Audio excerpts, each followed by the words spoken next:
نحمده ونصلي على رسوله الكريم اما بعد فاعوذ بالله من الشيطان الرجيم بسم الله الرحمن الرحيم رب اشرح لي صدري ويسر لي امري واحلل عقدة من لساني يفقهوا قولي۔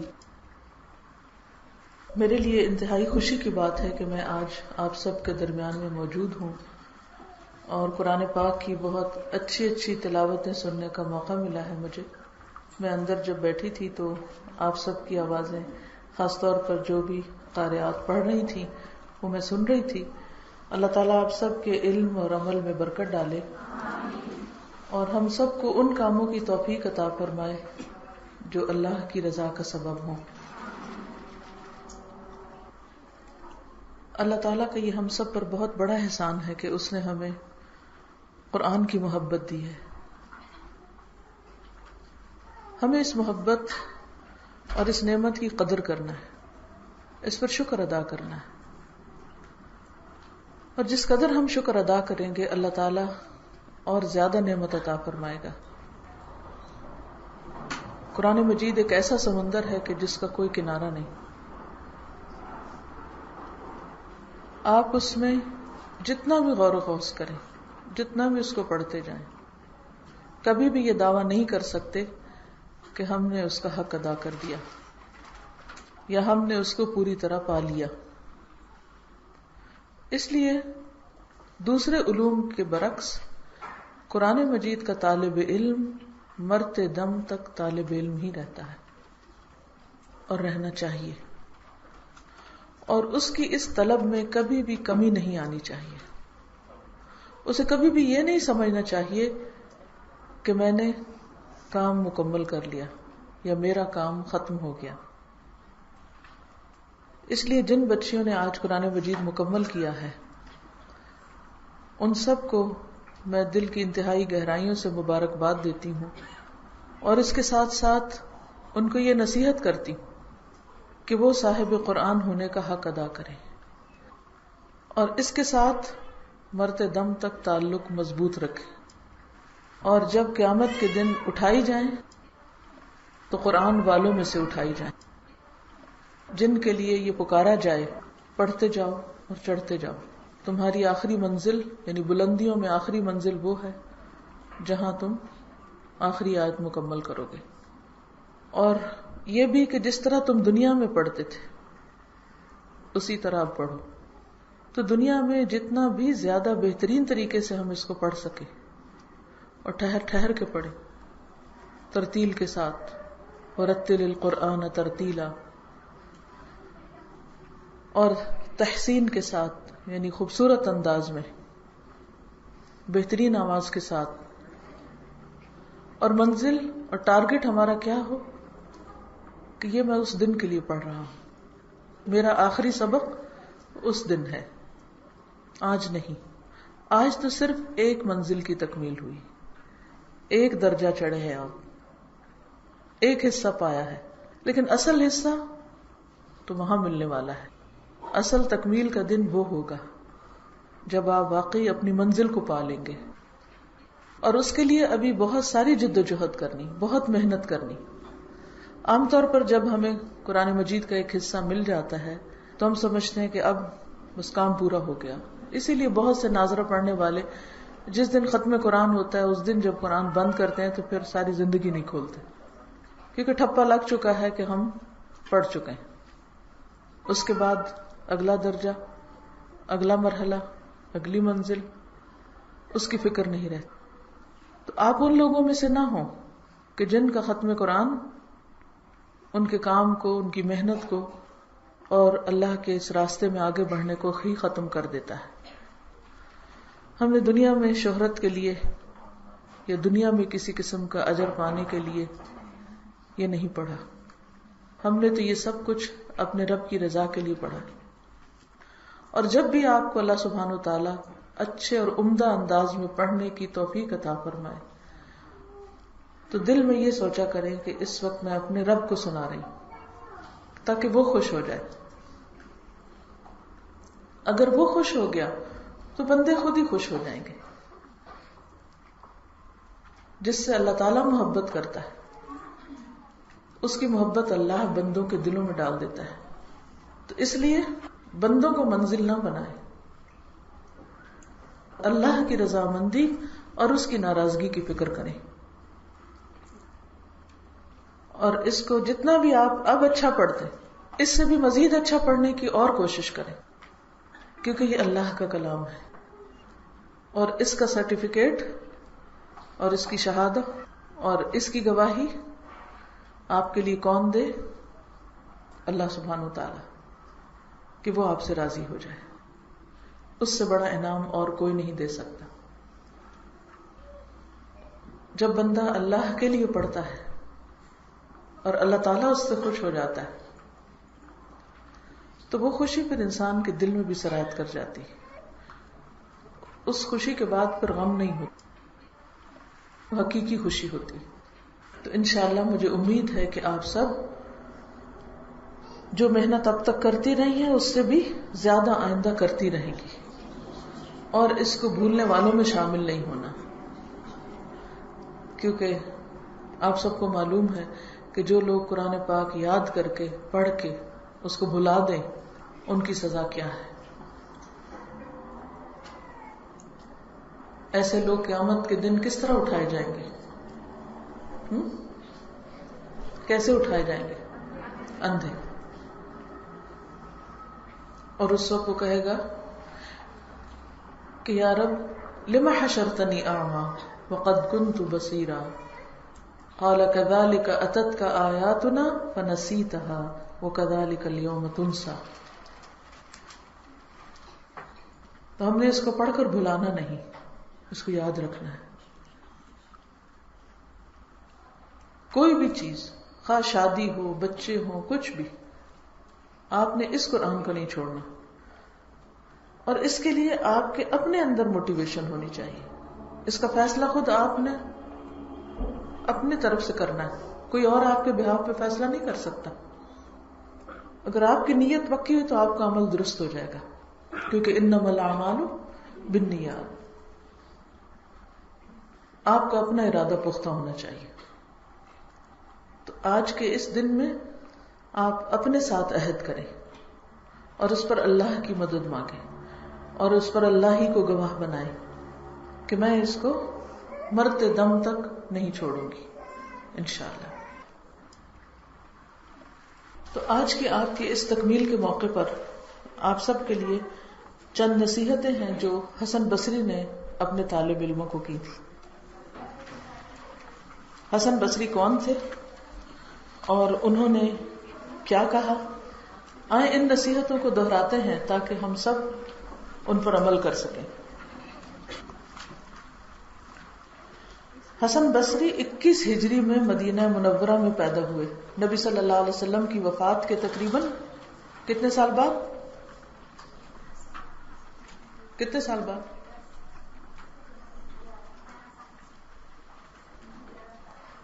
سال بعد.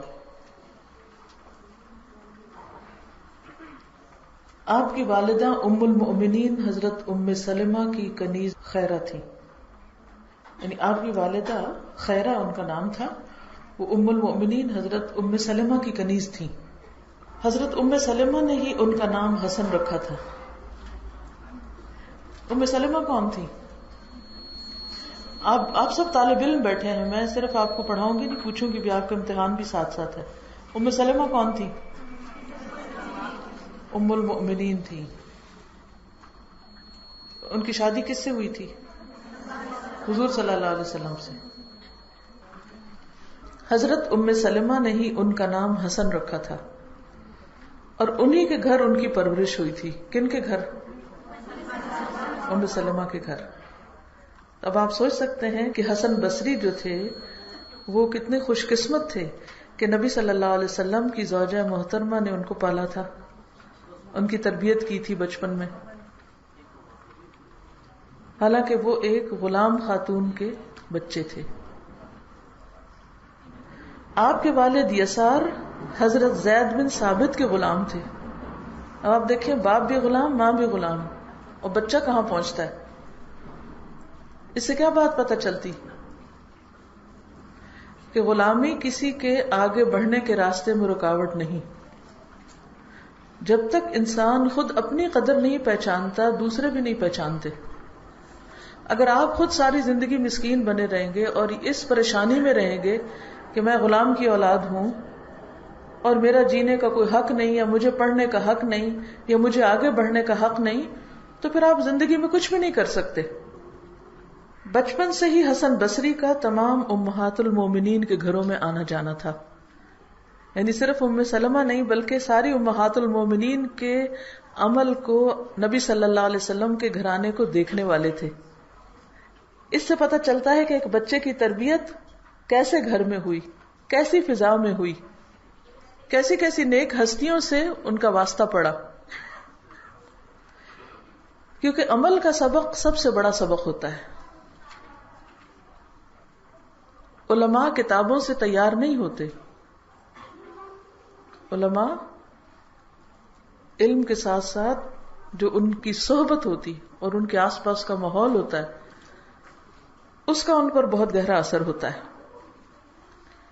بہت سے کبار صحابہ سے آپ نے احادیث روایت کی. کبار کا مطلب ہوتا ہے بڑے بڑے، جن میں عثمان بن عفان، حضرت علی، ابو موسیٰ اشعری، عبداللہ بن عمر، عبداللہ بن عباس، انس بن مالک اور جابر بن عبداللہ شامل ہیں.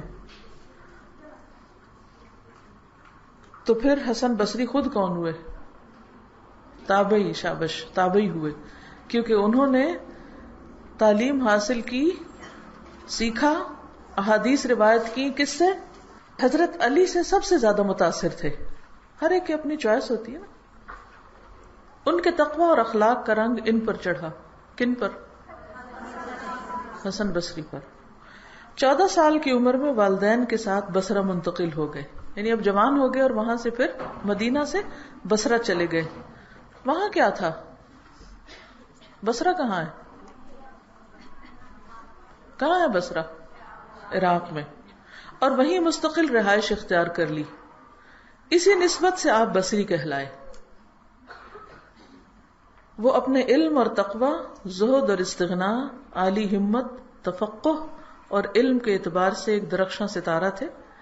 ان کی مجلس سے قسم قسم کے لوگ فیض پاتے. یعنی ہر طرح کے لوگ، کوئی خاص طبقہ نہیں، ہر قسم کے لوگ. کوئی حدیث کا علم حاصل کرتا، کوئی تفسیر سے استفادہ کرتا، کوئی فقہ کا درس لیتا تو کوئی فتویٰ پوچھتا، کوئی مقدمات کے فیصلے اور قضاء کے قواعد سیکھتا، کوئی واز سنتا. غرض یہ کہ وہ علم کا ایسا وسیع سمندر تھے جو سب کے لیے کافی ہو جاتا. ایک روشن چراغ تھے جو مجلس اور دلوں میں نور بکھیرتے. امر بالمعروف اور نہی عن المنکر کے سلسلے میں ان کے کارنامے اور حکام اور امراء کے روبرو پوری فصاحت سے اظہار حق کے واقعات ناقابل فراموش ہیں. یعنی ان کی زندگی کے بہت سے ایسے واقعات ہیں جس میں انہوں نے ہر ایک کو بہت اچھی اچھی نصیحتیں کی ہیں. ان کی صرف ظاہری شخصیت ہی جاذب اور خوبصورت نہ تھی بلکہ نہایت فصیح اور بلیغ تھے. یعنی شکل و صورت بھی اچھی تھی لیکن اس کے ساتھ ساتھ ان کی گفتگو کا انداز بہت عمدہ تھا کہ بات دوسروں کو سمجھ آ جاتی تھی، دلوں میں اتر جاتی تھی. دل کے درد سے بات کرتے اور ان کے پر اثر ممائز دلوں پر اثر کرتے. جب تک آپ بات کرتے وقت آپ کی زبان کے ساتھ آپ کا دل شامل نہیں، اس وقت تک بات میں اثر نہیں ہوتا. قرآن مجید پڑھنے کا معاملہ ہو یا درس دینے کا معاملہ، تو آپ سب طالبات کو میں یہ نصیحت کروں گی کہ جب آپ بات کریں تو سوچیں کہ آپ کا دھیان کدھر ہے. کیا آپ دل سے بول رہے ہیں، سوچ کے بول رہے ہیں، سمجھ کے بول رہے ہیں؟ اور قرآن مجید پڑھیں تو اس وقت بھی. لیکن اکثر ایسا ہوتا ہے کہ ہمارا قرآن حلق تک ہوتا ہے یا اس سے اوپر، نیچے نہیں جاتا، دل تک نہیں جاتا. اس کی کیا وجہ ہوتی؟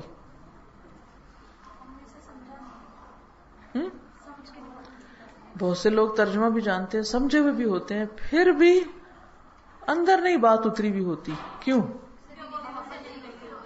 زبان اور دل کا فاصلہ بہت تھوڑا ہے. آپ دیکھیں نا، دل یہاں ہے اور یہاں زبان ہے، ایک بالشت بھی نہیں ہے اگر دیکھا جائے تو. لیکن بعض اوقات یہ فاصلہ سب سے بڑا فاصلہ ہوتا ہے. جتنا یہ فاصلہ کم ہوگا اتنی ہی بات پر اثر ہوگی.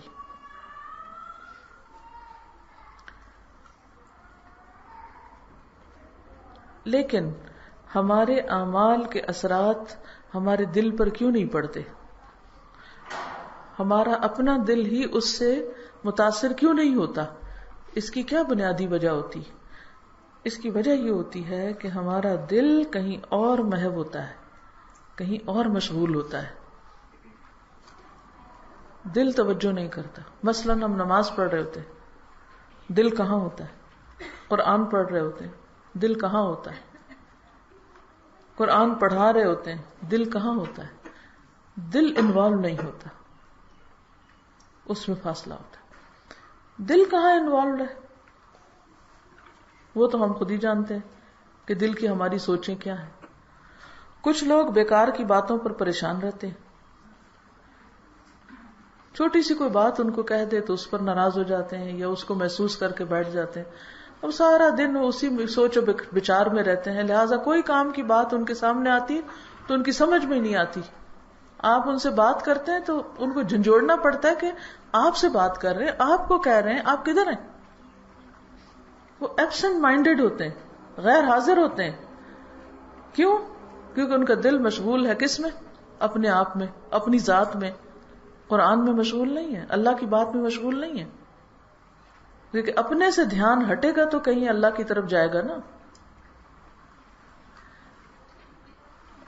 پھر کبھی خود پسندی ہوتی ہے اس میں، کبھی تکبر ہوتا ہے، کبھی کسی کے لیے بغض ہوتا ہے، اناد ہوتا ہے، کبھی کوئی غم پالا ہوا ہوتا ہے، کبھی کوئی حسد ہوتا ہے. تو اس کا کیا نتیجہ ہوتا ہے؟ جب اپنی ذات سے نکلتے ہیں تو دوسروں میں جا پھنستے ہیں. دوسروں میں جا پھنستے ہیں. وہ کیا کر رہے ہیں، وہ ہمیں کیا سمجھتے ہیں، وہ ہمیں کیا کہتے ہیں. اچھا، اس کا نتیجہ کیا ہوتا ہے پھر؟ سارا وقت اوروں کے بارے میں سوچتے رہتے، اس نے مجھے یہ کہہ دیا، اس نے یہ کر دیا، وہ ایسا کیوں کرتا ہے، وہ ویسا کیوں کرتا ہے، وہ بڑا ظالم ہے، وہ بڑا فلاں ہے. ہر وقت دوسروں کی باتیں سوچتے ہیں، اور پھر جو کوئی ملے اس سے وہ دوسروں کی باتیں شروع کر دیتے ہیں. ہر وقت بیکار کے دوسروں کی ذات پہ تبصرے. نتیجتاً کیا ہوتا ہے؟ چغلی، غیبت، بہتان تراشی، لغو گفتگو، فضول کی باتیں، طولانی باتیں، بیکار کی باتیں. اب وہ سارا کچرا جو ہوتا ہے وہ پھر دل پہ ہی پڑ رہا ہوتا ہے، جو ہم بول رہے ہوتے ہیں وہ واپس آ جاتا ہے. اب جب ایسے دل کے اندر جس میں ایک طرف اپنی ذات گھسی ہوئی ہے، تکبر ہے، غرور ہے، انا ہے، خود پرستی ہے، خود پسندی ہے، اور دوسری طرف لوگوں سے شکوے شکایتیں گھسے ہوئے ہیں، اب جب ایسے دل کے اوپر قرآن کی بارش پڑے گی وہ کہاں جائے گی؟ کیا ہوگا؟ وہ اندر جذب ہوگی، بہ جائے گی.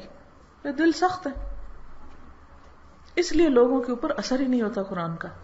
نہ ان کی آنکھیں نم ہوتی ہیں قرآن سن کے، نہ ان کے دلوں پہ کوئی اثر ہوتا ہے، نہ ان کی روح بیدار ہوتی ہے، نہ ان کی توجہ پہ ہوتی ہے، نہ ان کا دھیان ہوتا ہے. لہذا عمل ہی نہیں بدلتا، کیونکہ جو بات دل پہ جائے گی تو پھر یہ عمل بدلے گی نا. تو اس لیے بہت ضروری ہے کہ ہم خود اپنے آپ سے باہر نکلیں اور بندوں سے باہر نکلیں، تب ہماری نگاہیں اوپر جائیں گی اور ہم اللہ ہی کے لیے خالص ہوں گے. ابھی جو آخری سبق میں آپ پڑھ رہے تھے نا، وَنَحْنُ لَهُ مُخْلِصُونَ، یہ اس کے لیے خالص ہونا کوئی عام بات نہیں، معمولی بات نہیں.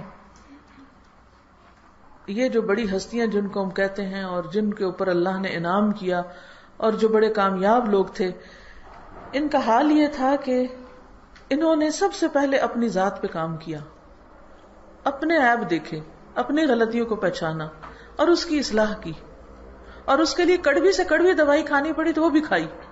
کڑوی دوائیاں کون سی ہوتی ہیں؟ کسی کی نصیحت کی دوائی کڑوی لگتی ہے. اپنی غلطی کا احساس کرنا تکلیف دہ ہوتا ہے، تو جب تک انسان وہ نہیں کھاتا تو پھر شفا بھی نہیں ہوتی. امام غزالی نے احیاء العلوم میں لکھا ہے کہ حسن بصری کا کلام انبیاء کے طرز کلام سے مناسبت رکھتا تھا اور ان کا طرز زندگی صحابہ کرام کے طرز زندگی سے بہت مشابہ تھا. آپ کی وفات سے قبل بصرہ کے ایک شخص نے اپنا خواب ابن سیرین کو سنایا، وہ بھی تابعی تھے جو خوابوں کی بہترین تعبیر کرتے تھے، کہ آسمان سے ایک پرندہ آیا اور بصرہ کی مسجد کا سب سے خوبصورت پتھر اپنی چونچ میں اٹھا کے لے گیا۔ یہ سن کر ابن سیرین نے کہا کہ حسن بصری جیسا صاحب علم و عمل جلد بصرہ سے دار فانی کو کوچ کر جائے گا، یعنی وفات ہو جائے گی، لہذا کچھ ہی دنوں بعد وہ دنیا سے رخصت ہو گئے۔ 60 سال کی طویل مدت انہوں نے دعوت و اصلاح میں گزاری، کئی نفوس کو ان کی وجہ سے ایمان کی حلاوت نصیب ہوئی، اور بکثرت لوگ ان کی تقریروں اور مجلسوں میں شامل ہو کر تائب ہوئے، انہوں نے توبہ کی اپنے گناہوں سے اور درست دین کو اپنایا۔ عوام بن حوشب کہتے ہیں حسن بصری نے 60 برس تک اپنی قوم میں وہ کام کیا جو انبیاء کرام اپنی امتوں میں کرتے تھے، کیونکہ علماء جو ہوتے ہیں وہ انبیاء کے وارث ہوتے ہیں۔ جب انبیاء چلے جاتے ہیں تو بعد میں وہ کام کون کرتا ہے؟ علماء کرتے ہیں۔ تو حسن بصری ان لوگوں میں سے تھے جنہوں نے اس وراثت کا حق ادا کیا۔ 1 رجب 110 ہجری جمعرات اور جمعہ کے درمیانی شب حسن بصری نے اپنے رب کی صدا پہ لبیک کہتے ہوئے اپنی جان آفرین کے سپرد کی۔ انا للہ و انا الیہ راجعون۔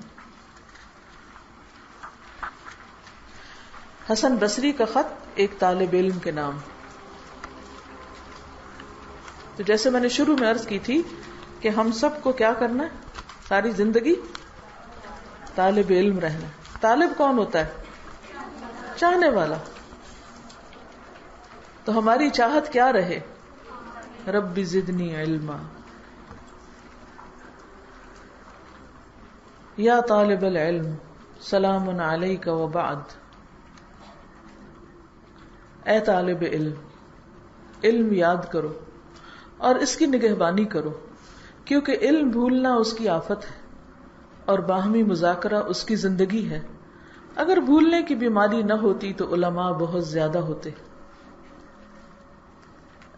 اب قرآن مجید کا بھی کیا ہوتا ہے، ایک دفعہ یاد کرنے کے بعد پھر بھولنے لگتا ہے، تو پھر اس کو یاد رکھنا پڑتا ہے نا، بار بار پڑھنا پڑتا ہے۔ تو مذاکرہ یعنی بار بار اس کا ذکر کرنا، باہم دوسروں کے ساتھ مل کے سننا سنانا، ڈسکشن کرنا، یہ علم کا زندہ کرنا ہے۔ قرآن کے ساتھ تعلق کو اپنے اوپر لازم کر لو۔ اللہ کی قسم اگر تم قرآن پڑھنے کے ساتھ ساتھ اس پر ایمان بھی لے آؤ تو دنیا کے معاملے میں تمہیں بہت غم آئیں گے اور تم بہت زیادہ خوف زدہ رہو گے۔ مزید یہ کہ دنیا میں بہت رویا کرو گے، اور اسی میں بہتری ہے، کیونکہ جب قرآن سمجھ میں آنے لگتا ہے تو انسان کا دل بہت نرم ہو جاتا ہے، اور پھر انسان کو اللہ سے ڈر لگنے لگتا ہے۔ یہ جو ہے نا تم خوف زدہ رہو گے، اس کا مطلب نہیں کہ کسی بم دھماکے سے خوف زدہ رہو گے، اس کا مطلب یہ ہے کہ تمہارے دل میں اللہ کا ڈر ہوگا، اور دنیا میں رویا کرو گے، کیونکہ ایسے لوگ ان کا دل دنیا میں پھر لگتا نہیں، اور اسی میں بہتری ہے۔ ہوش، اے طالب علم ہوش میں آؤ۔ اچھی روایات جا چکی ہیں اور بری روایات باقی رہ گئی ہیں، اور مسلمانوں میں سے جو بھی موجود ہیں غمگین اور پریشان ہیں۔ ابھی حسن بصری کا دور ہے، نبی صلی اللہ علیہ وسلم کی وفات کو ابھی کچھ ہی سال ہوئے ہیں، تو اس وقت وہ کہہ رہے ہیں کہ اب مسلمان غمگین اور پریشان ہیں، کیونکہ حضرت عمر کی وفات کے بعد فتنوں کا دور آ گیا تھا، مسلمانوں میں ہی باہم لڑائیاں جھگڑے شروع ہو گئے تھے۔ اے لڑکے تم پر افسوس، کیا تم درہم و دینار کی تلاش میں ہو؟ یعنی تم طالب علم ہو نہ کہ طالب دینار۔ درہم و دینار تو برے دوست ہیں، یہ تم سے ضائع ہو جائیں گے مگر تجھے کوئی فائدہ نہ دیں گے۔ مومن صبح شام مغموم رہتا ہے، مگر وہ اس حال میں بھی یقین کے ساتھ رہتا ہے، اسے اتنی خوراک کافی ہے جو بکری کے چھوٹے بچے کو کافی ہو، مٹھی بھر کھجور اور چلو بھر پانی۔ یعنی بہت زیادہ مال کمانے کی حرص تمہیں نہ ہو، کیونکہ تمہاری ضروریات مختصر ہیں۔ دنیا کیا ہے؟ موت نے دنیا کو رسوا کر دیا کہ کسی سمجھدار شخص کی خوشی چھوڑی ہی نہیں۔ یعنی موت ایسی چیز ہے کہ جو دنیا کی ساری رونقیں اور ساری خوشیاں سب ختم کر کے رکھ دیتی۔ اگر انسان بہت کچھ بھی کما لے بہت بڑا گھر بھی بنا لے اور طرح طرح کی نعمتیں لا کے رکھ دے، ایک موت کا جھٹکا کافی ہے سب کچھ چھیننے کے لیے. تو عقل مند وہ ہے جو اپنی آخرت کے لیے جمع کراتا رہے. اے طالب علم، اپنی فکر کو یکسو کر لو، یعنی فوکسڈ رہو، جو سن رہے ہو پڑھ رہے ہو اسی پہ توجہ رکھو. تمہارے متفرق معاملات جمع ہو جائیں گے اور تمہارا دل نرم ہو جائے گا. تیرا دل نرم کیسے ہو سکتا ہے جبکہ تیری فکر تو کسی دوسرے کام میں ہے. یہ ایک بہت بڑی بات انہوں نے کہی ہے. یہ جو شروع میں نے کہا نا کہ قرآن ہمارے دلوں میں نہیں اترتا، یا اللہ کی محبت نہیں اترتی، یا دین کی روح نہیں اترتی، اس کی بنیادی وجہ کیا ہے؟ ذہنی یکسوئی کا نہ ہونا. عین علم حاصل کرتے وقت علم کی مجلس میں بھی توجہ ادھر ادھر ہونا. ایسے وقت میں یا کتاب کو دیکھتے ہیں یا استاد کو دیکھتے ہیں.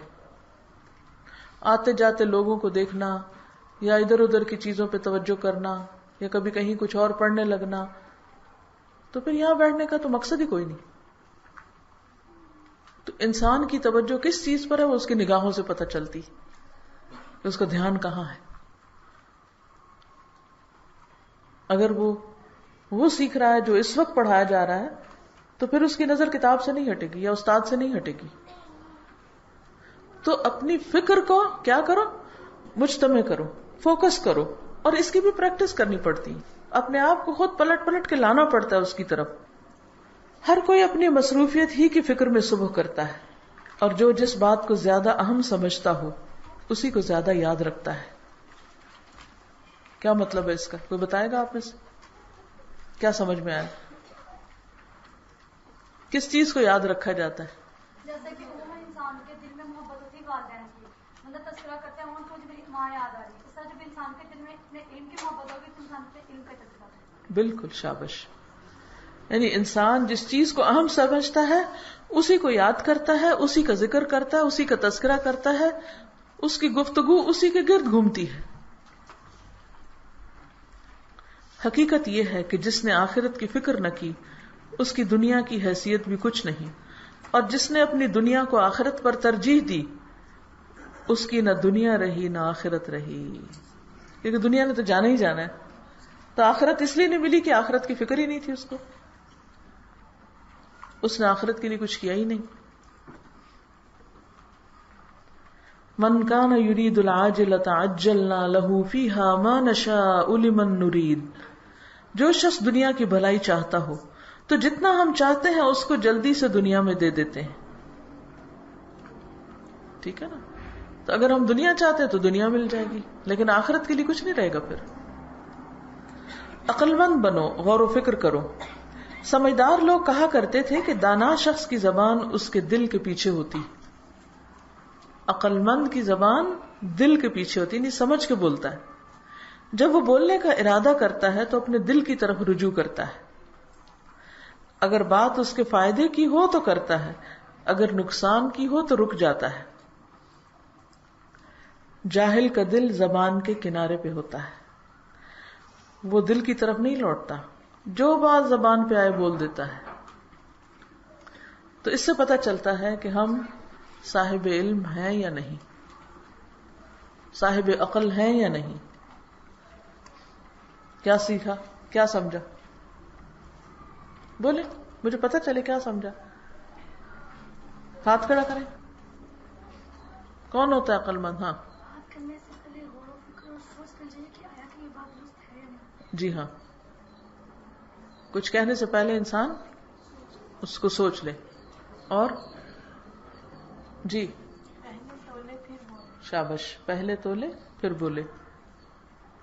بچوں، اللہ تم پر رحم کرے، تم جھوٹی آرزوؤں سے بچو، کیونکہ صرف امیدوں سے کسی کو فائدہ نہیں ملتا، نہ دنیا میں نہ آخرت میں. جھوٹی تمنائیں جو صرف تمنائیں ہوتی ہیں اس سے کچھ حاصل نہیں ہوتا. قرآن کی ہمیشہ نگہبانی کرو. کیا مطلب ہے نگہبانی کرنے کی؟ حفاظت کرو، بھولنے نہ دو، اور جو کہتا ہے اس پر عمل کرو. اس کے منع کردہ امور کو پڑھا کرو. اگر وہ تجھے برائیوں سے نہ روکیں تو گویا تم نے اس کو پڑھا ہی نہیں. اگر قرآن تمہیں برائیوں سے نہ روکے تو سمجھو کہ تم نے اس کو پڑھا ہی نہیں. پہنچاؤ، آگے پہنچاؤ. بعض حاملین علم خود زیادہ سمجھدار نہیں ہوتے، اور جان رکھو کہ جسے اس کا علم فائدہ نہ دے اسے اس کی جہالت نقصان دیتی ہے. یعنی دو میں سے ایک چیز ہوگی، یا علم ہوگا یا جہالت. تو اگر آپ کو علم نے فائدہ نہیں دیا تو پھر کیا ہوگا؟ جہالت کا نقصان. اور اس سے پہلے علم کو آگے بھی پہنچانا لازم ہے، کیونکہ بعض لوگ جن کے پاس علم آتا ہے وہ اتنے سمجھدار نہیں ہوتے، لیکن وہ آگے دے دیتے ہیں تو دوسرے اس سے فائدہ اٹھا لیتے ہیں. اے طالب علم، انتہائی اہم بات یہ ہے کہ اپنے معاملات طے کر کے رکھو. اپنے معاملات طے کر کے رکھو. کیا مطلب ہے اس کا؟ یعنی معاملات درست رکھو. اچھا، یہ طے کرنے کا لفظ کو آپ تھوڑا سا یوں سمجھ لیں. آپ کپڑے دھوتے ہیں کبھی؟ پھر اتار کے رکھتے ہیں طے کر کے یا بغیر طے کیے؟ کیا فرق ہے دونوں میں؟ طے کر کے رکھنے سے کیا ہوتا ہے؟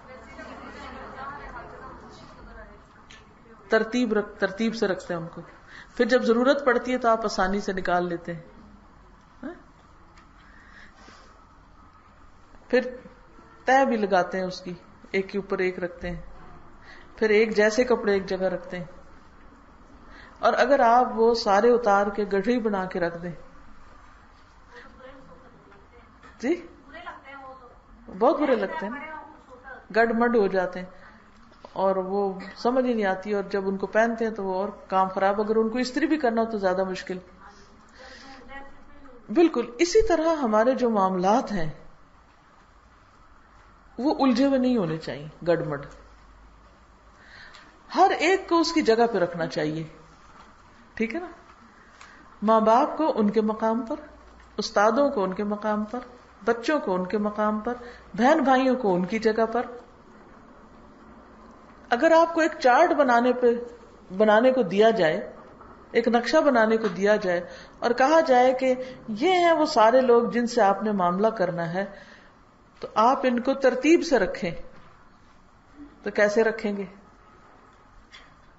جیسے کپڑے ترتیب سے رکھتے ہیں نا، یا کتابیں ترتیب سے رکھتے ہیں، یا کوئی بھی چیز ترتیب سے رکھتے ہیں تو پہلے چھوٹی رکھتے ہیں یا پہلے بہت بڑی رکھتے ہیں، یا پہلے کوئی بھی رکھ دیتے ہیں اور پھر اوپر کوئی بھی،